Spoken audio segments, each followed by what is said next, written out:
As long as empires generate wealth and riches,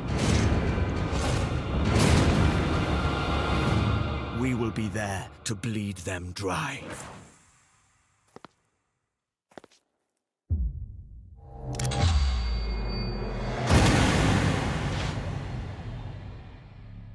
Hello, I'm here with Carl Landler from Assassin's Creed Black Flag. Hello. Thank you very much for talking with me today. Pleasure. I guess one of the first questions is, we've had the Renaissance, we've had obviously the Crusades and all that. Why pirates now? Well, the Golden Age of piracy is a very interesting period of history. It's got lots of really interesting characters like Blackbeard, like Anne Bonny, like Benjamin Hornigold. There's lots of really famous pirates that have these great stories to tell. Yeah. So we also feel we looked at the world and see what sort of gameplay could that give us.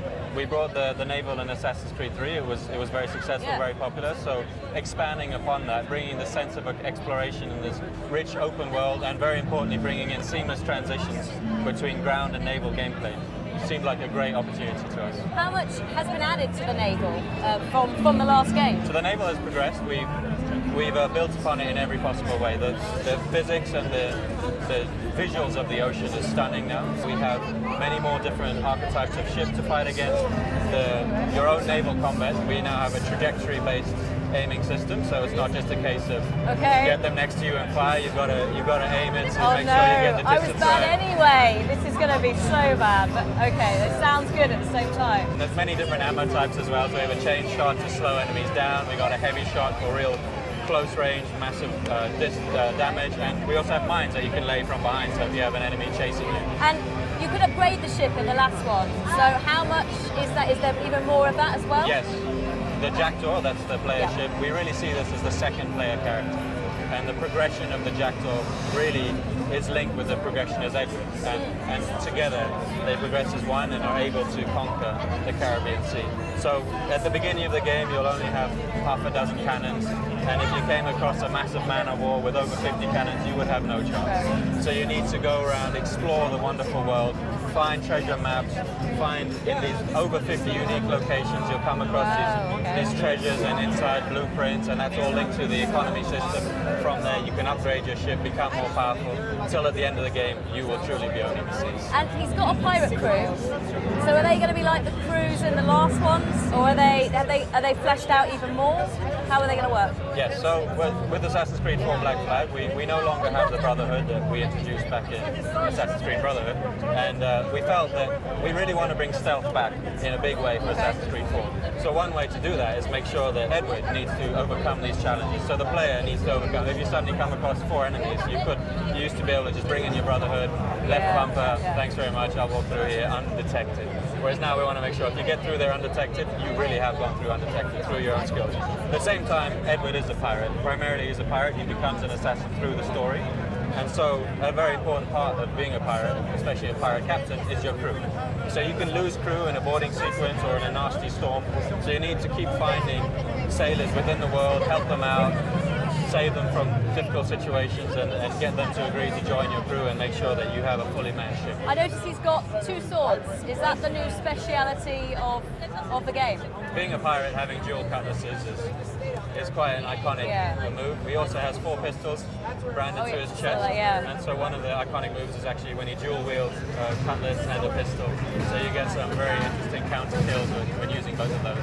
Fantastic. And what are the NPCs like in terms of weaponry and that? I mean, obviously they've got ships, but are they fairly standard, or are they, what are they sporting this time round? We've made the combat more challenging.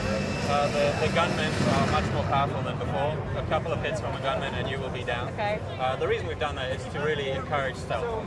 So we have lots of stalking bushes, we have lots of walls you can hide behind, and you need to more carefully plan your route. So we work very closely with the world and level design to make sure the player always has the choice to be stealthy, to come across the situation, not be spotted, take out the enemies before they see him. Now obviously we had Desmond in the last few. Yes. And the end of the last one it suggested the end of Desmond. Now is there a modern counterpart, or Or is it entirely set in this pirate world? Or obviously, can you not say? Yes, there is some things we can reveal, some things we cannot. But what I can say, Desmond is dead. Yes, that is true. But his legacy remains. So with Assassin's Creed 3, the present day was 2012. Yeah. With Assassin's Creed 4 Black Flag, the present day is 2013. So we're very much following the real timeline, the real passage of time. And now you're an Abstergo employee. You're playing as yourself, as an Abstergo employee within that company.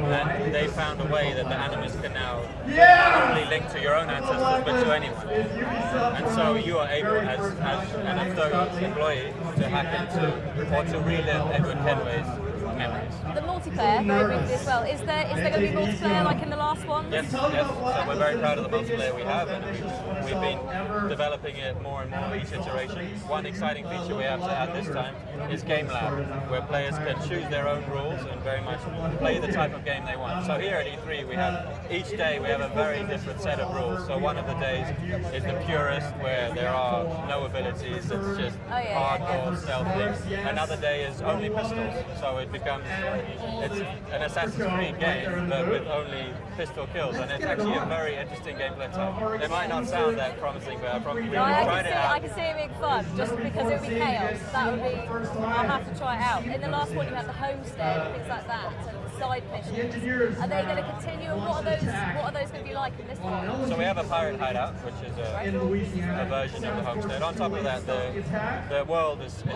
wonderful.